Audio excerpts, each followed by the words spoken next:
బంగాళాఖాతం నడిబొడ్డున విశాఖ తీరానికి 40 కిలోమీటర్ల దూరంలో ఒక చిన్న చెక్క పడవ రాకెట్లా ముందుకు దూసుకుపోతుంది. ఆ పడవకి ఇంజిన్ లేదు, తెరచాప ఇంకా విప్పలేదు. కానీ సముద్రపు నీటిని చీల్చుకుంటూ ఏదో ఒక మహాశక్తి దాన్ని డేంజర్లోకి లాక్కుపోతుంది. పడవలో ఉన్నది 70 ఏళ్ల ముసలి జాలరి శంకరయ్య. అతని వీపు మీద లావు నైలాన్ తాడు చుట్టుకుని ఉన్నాడు. ఆ తాడుతో దేన్నో గట్టిగా పట్టుకున్నాడు. ఆ తాడు వల్ల తన వంటి మీద పడుతున్న బరువు ఎంత భయంకరంగా ఉందంటే అతని చర్మం తెగిపోతుంది, రక్తం కారిపోతుంది. ఆ తాడుని పట్టుకున్న అరచేతులు కూడా తెగిపోతున్నాయి. ఆ తాడు అవతల వైపు నుంచి లాగుతుంది సముద్రం లోపల ఆ పడవ కంటే పెద్దదైన ఒక మహాసముద్ర తిమింగలం. ఆ పడవని పూర్తిగా ఒక బొమ్మలాగా లాక్కుంటూ వెళ్ళిపోతుంది. ఒక్కసారి ఆ తాడును వదిలేస్తే అతని ప్రాణాలు దక్కుతాయి, నరకం లాంటి నొప్పి ఆగిపోతుంది. కానీ ఆ 70 ఏళ్ల ముసలోడు తెగిపోతున్న చేతులతో తాడును ఇంకా గట్టిగా పట్టుకుని పళ్ళు కొరుకుతూ నీటి వైపు చూసి అరుస్తున్నాడు. నువ్వు నన్ను చంపేంత వరకు నేను నిన్ను వదిలిపెట్టే ప్రసక్తే లేదు. అసలు ఈ ముసలాయనికి ప్రాణాలంటే భయం లేదా? ఎందుకింత మొండి పట్టుదల? అండ్ ఇప్పుడు మనం మాట్లాడుకుంటున్న ఈ కథ ప్రపంచ ప్రఖ్యాత నవలైన the old man and the sea by Ernest Hemingway. ఈ కథ మీరు తెలుసుకుంటే లైఫ్లో కన్సిస్టెన్సీ అనేది ఎంత ముఖ్యమో మీకు అర్థమైపోతుంది. హాయ్ ఫ్రెండ్స్, ఎలా ఉన్నారు? ఒక హై ఆక్టేన్ యాక్షన్ ఉన్న స్టోరీని కొంచెం చేంజెస్ చేస్తూ ఇందులో మనం నేర్చుకోవాల్సిన లెసన్స్తో పాటు ఈరోజు స్టోరీని మనం మాట్లాడుకుందాం. Let's start the story. Visakha తీర ప్రాంతం. సాయంత్రం చీకటి పడుతున్న వేళ ఫిషింగ్ బోట్లని ఒడ్డుకు చేరుకున్నాయి. కొందరి వలల్లో పెద్ద పెద్ద చేపలు ఉన్నాయి, కొందరు వలల్లో రొయ్యలు ఉన్నాయి, కొంతమంది వలల్లో ఏదో సముద్ర సంపద చిక్కుంది. అందరి మొహాల్లో ఒకటే నవ్వులు, సంతృప్తి, డబ్బు వస్తుంది, వ్యాపారం జరుగుద్ది అనే ఆనందం ఉంది. కానీ ఆ గుంపులో ఒక చిన్న చెక్క పడవ మాత్రం రోజు ఒట్టి చేతులతో ఒడ్డుకొస్తుంది. ఆ పడవ యజమాని పేరే శంకరయ్య. ఆయనకి 70 ఏళ్ళు వయసు దాటింది. ఒళ్ళంతా ముడతలు, ముఖం మీద ఎండ తిన్న నల్లటి మచ్చలు, అరచేతుల నిండా గాయాలు. ఆ చేపల తాళ్లు పట్టుకోవాలి కదా, ఆ రాపిడి వల్ల గాయాలు. అతనుకున్న ఆ పాత పడవ తెరచాప కూడా బియ్యం సంచులతో అంటించి ఉంది. దూరం నుంచి చూస్తే ఇదంతా ఒక పిక్చర్లా చూస్తే ఇదొక శాశ్వత ఓటమికి గుర్తింపుగా కనిపిస్తుంది. వరుసగా 84 రోజులు గడిచిపోయాయి. ఒక్కటంటే ఒక్క చేప పిల్ల కూడా మన శంకరయ్య వల్ల పడలేదు. తీరంలో ఉన్న ఫిషర్మెన్లు అందరూ, మిగతా వాళ్ళందరూ కూడా శంకరయ్యని చూసి నవ్వడం మొదలుపెట్టారు. వీడికి దరిద్రం పట్టింది, వీడు ఒక పనికిరాని ముసలోడు అయిపోయాడు, ఇంకెందుకు బయటకు వచ్చి చేపల వేట వీడికి అని అందరూ హేళన చేస్తున్నారు. మొదటి 40 రోజులు అంటే 85 రోజులు, ఫస్ట్ 40 డేస్లో చిన్న అనే ఒక 12 ఏళ్ల కుర్రాడు శంకరయ్యతో కలిసి వేటకు వెళ్ళేవాడు. కానీ 40 రోజుల పాటు ఒక్క చేప కూడా పడకపోవడంతో ఆ కుర్రాడి తల్లిదండ్రులు వార్నింగ్ ఇచ్చారు. ఆ ముసలోడితో వెళ్తే నీ జీవితం కూడా అలాగే దరిద్రం బాలవుతుంది అని చెప్పి కుర్రాడిని ఒక పెద్ద బోట్లోకి మార్చేశారు. ఆ కొత్త బోట్లో జాయిన్ అయిన మొదటి వారం నుంచే మంచి లాభాలు తెచ్చిపెట్టింది. కానీ చిన్నాకి శంకరయ్య అంటే ప్రాణం, అమితమైన గురుభావం. ఎందుకంటే చిన్నతనంలోనే తనకు సముద్రం మీద పడవ ఎలా నడపాలి, అలాగే ఆ పడవ మీద సముద్రంలో ఎలా నిలబడాలి అనేది నేర్పిన గురువు ఈయన. రోజు సాయంత్రం శంకరయ్య ఖాళీ పడవతో ఒడ్డుకు వస్తుంటే చిన్న పరిగెత్తుకుంటూ వెళ్ళి సహాయం చేసేవాడు. ఒక సాయంత్రం టీ తాగుతూ చిన్న బాధగా అడిగాడు, తాత నేను మళ్ళీ నీ పడవలోకి వచ్చేస్తాను, మనం కలిసి వేటకు వెళ్దాం అని అన్నాడు. అప్పుడు శంకరయ్య నవ్వుతూ అన్నాడు, వద్దురా చిన్న, నువ్వు ఇప్పుడు మంచి లక్కీ బోట్లో ఉన్నావు, మీ అమ్మా నాన్నల మాటను. కానీ చిన్నాకి అర్థం కాలేదు. గతంలో కూడా నీకు ఇలాగే ఒక 87 రోజుల దాకా ఒక్క చేప కూడా పడలేదు. ఆ తర్వాత వరుసగా 3 వారాలు రోజుకు ఒక పెద్ద చేపను బట్టి రికార్డు కొట్టావు, నీకు గుర్తులేదా తాత అని అడిగాడు. అప్పుడు శంకరయ్య అన్నాడు, గుర్తుంది చిన్న, నా మీద నమ్మకం లేక నువ్వు నన్ను వదిలేవు అని నేను అనట్లేదు. రేపు నా 85వ రోజు. రేపు నేను చాలా లోపలికి, ఎవరు వెళ్ళని లోతుల్లోకి వెళ్తున్నాను. ఖచ్చితంగా నా ప్రయత్నం నేను చేస్తాను. ఇప్పుడు నా వెంట ఎవరు ఉండకపోవడమే మంచిది అని చెప్పి వెళ్ళిపోయాడు. రాత్రి శంకరయ్య తన చిన్న పూరి గుడిసెలోకి వెళ్ళాడు. తినడానికి సరైన తిండి లేదు. నేల మీద ఆ పాత పేపర్లు అలా పరుచుకుని దానిపైన నిద్రపోయాడు. తెల్లవారుజాము 4 గంటలుగా నిద్రలేచాడు. ఒంట్లో ఓపిక లేదు, చలికి వణికిపోతున్నాడు. తన పడవను సముద్రం నీటిలోకి నెట్టాడు. మిగతా వాళ్ళందరూ వాళ్ళ బోట్లను తటపటాయిస్తూ తీసుకువెళ్తుంటే శంకరయ్య మాత్రం ఒక పర్ఫెక్ట్ మాస్టర్లా తన పడవని సముద్రంలోకి తీసుకువెళ్ళిపోతున్నాడు. ఆ సమయంలో శంకరయ్య సముద్రం వైపు చూస్తూ మనసులో ఒకటే అనుకున్నాడు, అదృష్టం ఎప్పుడైనా రావచ్చు, కానీ అది వచ్చే క్షణానికి నేను బరిలో సిద్ధంగా లేకపోతే ఆ అదృష్టం వచ్చిన దండగే. విజయం అనేది ఒక్క రోజులో వచ్చే అద్భుతం కాదు. చుట్టూ ఉన్న ప్రపంచం నిన్ను ఫెయిల్యూర్ అని నవ్వుతున్నప్పుడు కూడా ఫలితంతో సంబంధం లేకుండా ప్రతిరోజు నీ పనిని నువ్వు నిజాయితీగా కొనసాగించడమే అసలైన గెలుపు. మధ్యాహ్నం 12 గంటల సమయం. విశాఖ తీరం అనేది కంటికి కనిపించినంత దూరంలో, సముద్రం నీలిరంగు నుంచి నల్లగా మారిన లోతుల్లో శంకరయ్య పడవ ఒంటరిగా తేలుతుంది. అంతలోనే పడవ పక్కన కట్టిన ఒక పచ్చి వెదురు కర్ర ఒక్కసారిగా నీటిలోకి వంగింది. అదే అతని ఫిషింగ్ స్టిక్. శంకరయ్య తన చేతి వేళ్లతో ఆ ఫిషింగ్ స్టిక్ తాడుని సున్నితంగా పట్టుకున్నాడు. దాదాపు 600 అడుగుల లోతుల్లో ఏదో ఉంది, ఎర్రగా వేసిన తన టూనా చేపను తాగుతుందని శంకరయ్యకి అర్థమైంది. ఒక చిన్న లాగుడు, ఆ వెంటనే మళ్ళీ లాగింది. చాలా బరువైన చేపని శంకరయ్యకి అర్థమైంది. శంకరయ్య ఓపిగ్గా ఆగింది ఆ ఒక్క క్షణం కోసమే. చేప ఎరను పూర్తిగా మింగిందని నిర్ధారించుకున్న వెంటనే తన 70 ఏళ్ల శరీరంలో ఉన్న పూర్తి శక్తిని కూడబెట్టుకుని 2 చేతులతో తాడుని గట్టిగా పైకి లాగాడు. కానీ చేప పైకి రాలేదు. ఆ తాడు ఇనప రాడ్లా బిగిసిపోయింది. ఆ లోతుల్లో ఉన్నది మామూలు చేప కాదు, ఏదో రాక్షస జీవి. ఎందుకంటే ఆ చిన్న పడవ మొత్తాన్ని ఒక బొమ్మలా ముందుకు లాక్కెళ్ళడం మొదలుపెట్టేసింది. గంటలు గడిచిపోతున్నాయి. పడవ ఆగకుండా సముద్రంలోకి వెళ్ళిపోతుంది. సూర్యుడు అస్తమించాడు. చుట్టూ చీకటి వచ్చేసింది. పడవకి ఇంజిన్ లేదు, తెరచాప లేదు. శంకరయ్య ఆ బరువైన తాడుని తన వీపుకి చుట్టేసుకున్నాడు. చర్మం రాపిడికి తెగిపోతున్న పడవ అంచున ఆనుకుని కూర్చుండిపోయాడు. ఒక్కసారి ఆ తాడును వదిలేస్తే పడవ తేలికవుతుంది, నరకం లాంటి నొప్పి ఆగిపోతుంది. కానీ ఆ రాత్రంతా చలిలో వణుకుతూ పచ్చి చేప ముక్కలను నవ్వులు తింటూ ఆ రాక్షసి బలంతో సరి సమానంగా నిలబడ్డాడు శంకరయ్య. తర్వాతి రోజు ఉదయం అకస్మాత్తుగా ఆ చేప నీటిపైకి ఎగిరింది. సూర్యకాంతిలో దాని పొడవాటి కత్తిలాంటి ముక్కు, మెరిసిపోయే వెండి చారలు చూసి శంకరయ్య ఊపిరి ఆగిపోయినంత పనైంది. అది అతని పడవ కంటే 2 రెట్లు పెద్దగా ఉంది. ఆ క్షణంలో శంకరయ్యకి దాని మీద ద్వేషం కలగలేదు, కోపం రాలేదు. తనకు నరకం చూపిస్తున్న ఆ చేప బలాన్ని చూసి అతని గుండెల్లో ఏదో తెలియని భక్తి, గౌరవం పుట్టుకొచ్చాయి. ఆ నొప్పితోనే ఆ చేప వైపు చూస్తూ శంకరయ్య అన్నాడు, నువ్వు చాలా గొప్పదానివి, నేను నిన్ను గౌరవిస్తున్నాను. కానీ ఈరోజు సూర్యుడు సముద్రంలో మునిగే లోపే నిన్ను మట్టు పెట్టడం నా కర్తవ్యం. ఇలా 2 రోజుల పాటు తిండి లేకుండా, నిద్ర లేకుండా ఆ జీవి ఎంత మొండిగా తన బ్రతుకు కోసం పోరాడిందో శంకరయ్య కూడా తన ఉనికి కోసం అంతే పట్టుదలతో నిలబడ్డాడు.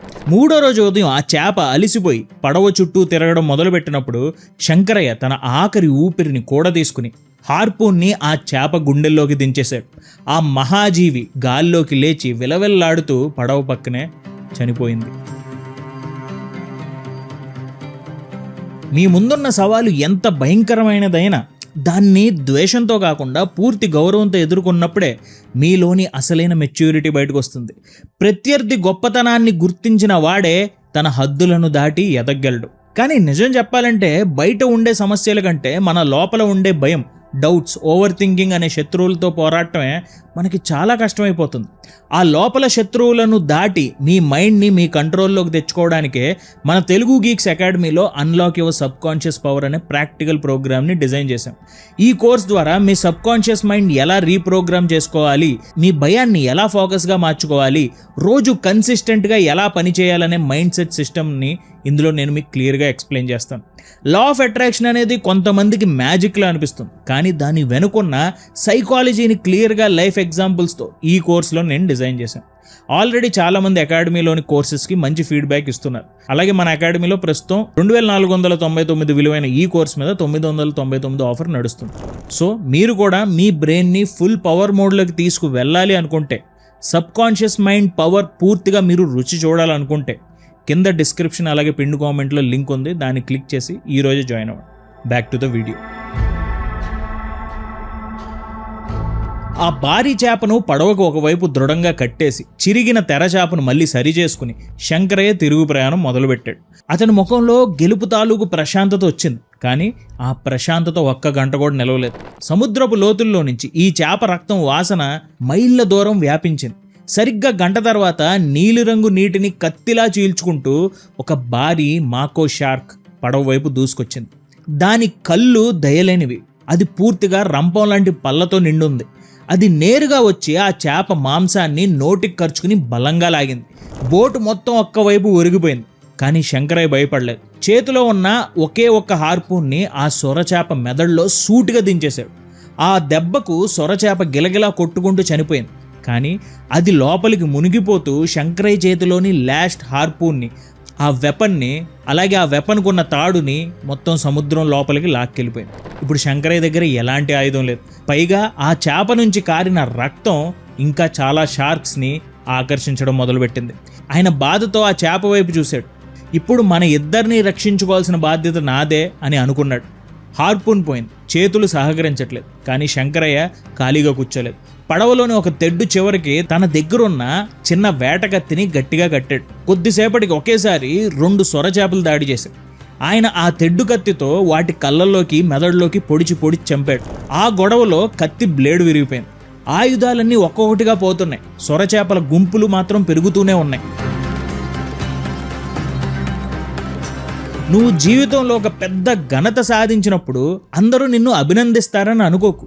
నీ గెలుపు సృష్టించే శబ్దం, నీ ఎదుగుదల తాలూకు వాసన నిన్ను కిందకి లాగడానికి ఎన్నో శక్తులను, ఎంతోమంది విమర్శకులను ఆకర్షిస్తుంది. విజయం సాధించడం ఎంత కష్టమో ఆ విజయాన్ని నిలబెట్టుకోవడానికి పోరాటం అంతకంటే పెద్ద యుద్ధం. రాత్రి 10 గంటల సమయం. సముద్రం మీద కారు చీకటి. దూరంగా విశాఖ తీరపు లైట్లు శంకరయ్యకి కనిపిస్తున్నాయి. కానీ ఆ వెలుగులను చూసి శంకరయ్య సంతోషపడే లోపే నీటిలో నుంచి ఒకేసారి సొరచేప గుంపు పడవపై దాడి చేశాయి. వాటి శరీరాలు ఆ ఫాస్ఫరస్ వల్ల ఆ రాత్రి చీకటి నీటిలో దయ్యాల్లా మెరుస్తున్నాయి. ఈసారి శంకరయ్య దగ్గర హార్పూన్ లేదు, తెడ్డు కట్టిన కత్తి కూడా విరిగిపోయింది. అతని దగ్గర మిగిలింది కేవలం ఒక చిన్న చెక్క మొద్దు, పడవ తిప్పే చుక్కాని, అది కూడా ఒక చెక్క లాంటిదే, పొడవుగా ఉంటుంది.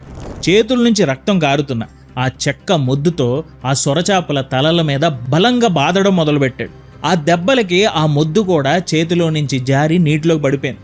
వెంటనే పడవ చుక్కాని ఆ కర్రను లాగి దాన్ని 2 ముక్కలుగా విరక్కొట్టాడు. విరిగిన చివర్లో కొంచెం పొదునుగా ఉంటుంది కాబట్టి దాంతో కళ్ళల్లోకి పడడం మొదలుపెట్టాడు. కానీ ఒక పక్క ఈ షార్క్స్ గుంపు ఆ పెద్ద చేప మాంసాన్ని పూర్తిగా తినేస్తున్నాయి. శంకరయ్య పోరాడుతూనే ఉన్నాడు. స్లోగా తీరం దగ్గరికి రావడంతో షార్క్స్ ఒక్కొక్కటిగా వదిలి వెళ్ళిపోతున్నాయి.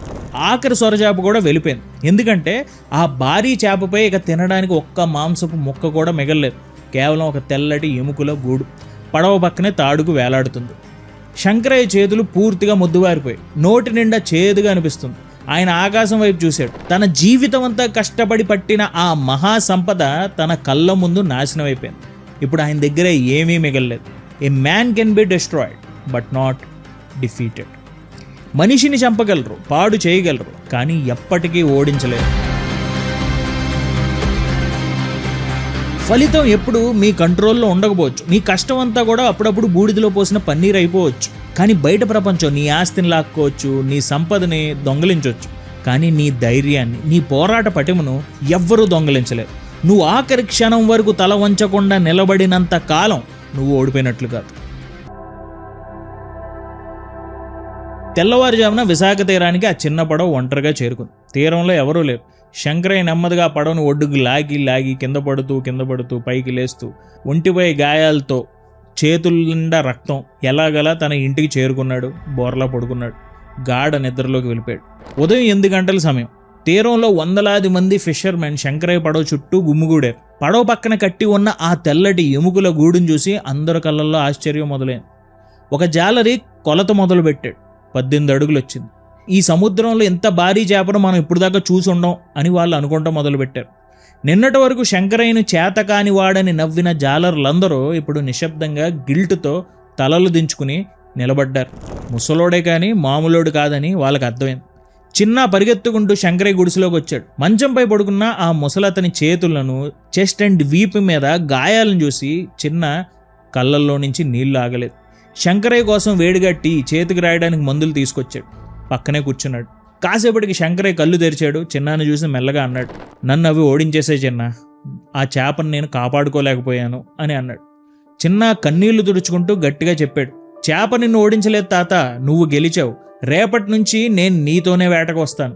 నీ దగ్గర నేను నేర్చుకోవాల్సింది చేపలు పట్టడం కాదు, జీవితం ముందు ఎలా నిలబడాలో నేర్చుకోవాలి. శంకరయ్య ముఖంలో ఒక చిన్న చిరునవ్వు వచ్చింది. మళ్ళీ నిద్రలోకి జారుకున్నాడు. ప్రపంచం నిన్ను గుర్తించాల్సింది నువ్వు తెచ్చిన ఫలితాన్ని చూసి కాదు, ఆ ఫలితం కోసం నువ్వు ఎదురొడ్డి నిలబడ్డ నీ క్యారెక్టర్ని చూసి. సంపద పోవచ్చు, శరీరం నశించవచ్చు, కానీ నీ ప్రయత్నంలో ఉన్న నిజాయితీ, నీ లోపల ఉన్న క్రమశిక్షణ, అది మిగిల్చే ఆత్మగౌరవం ముందు ఈ ప్రపంచం ఎప్పటికైనా తల వంచాల్సిందే.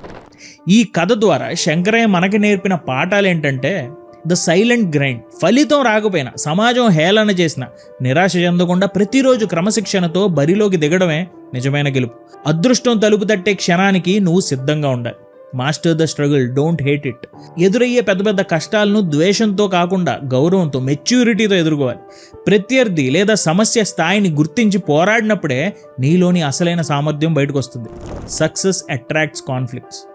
జీవితంలో ఒక పెద్ద ఘనత సాధించినప్పుడు నిన్ను కిందకి లాగడానికి విమర్శకులు, అడ్డంకులు దాడి చేస్తాయి, మీదకు వస్తాయి. విజయం సాధించడం ఎంత కష్టమో దాన్ని నిలబెట్టుకోవడానికి పోరాటం కూడా అంతే పెద్ద బాధ్యత. Resilience beyond outcome. మనిషిని చంపగలరు లేదా ధ్వంసం చేయగలరు, కానీ ఎప్పటికీ ఓడించలేరు. బయట ఫలితాలు ఎలా ఉన్నా ఆఖరి క్షణం వరకు ఆత్మస్థైర్యంతో నిలబడిన మనిషి ఎప్పటికీ ఓడిపోయినట్లు కాదు. Integrity over applause. ప్రపంచం గుర్తించాల్సింది నువ్వు తెచ్చిన ఫలితాన్ని మాత్రమే కాదు, ఆ ప్రయాణంలో నువ్వు ప్రదర్శించిన నీ క్యారెక్టర్ను కూడా. మీరు ఎంత పెద్ద సంపదను కోల్పోయినా నీ పోరాటంలో ఉన్న నిజాయితీ అలాగే క్రమశిక్షణ శాశ్వతమైన ఆత్మగౌరవాన్ని మిగులుస్తాయి. సో మై డియర్ ఫ్రెండ్స్, ఈ వీడియోలో మీరు నేర్చుకుని ఇంకొకరికి ఈ పాయింట్ చెప్పొచ్చు అని అనిపించే పాయింట్ ఏంటో నాకు కింద కామెంట్స్లో తెలియచేయండి. అలాగే తెలుగు గీక్స్ అకాడమీలోని unlock your subconscious power ఈ కోర్స్ని మీరు కనుక ట్రై చేయాలి అనుకుంటే కింద డిస్క్రిప్షన్లో అలాగే పిన్ కామెంట్లో లింక్ ఉంటుంది. Thank you so much for watching our videos. జై హింద్.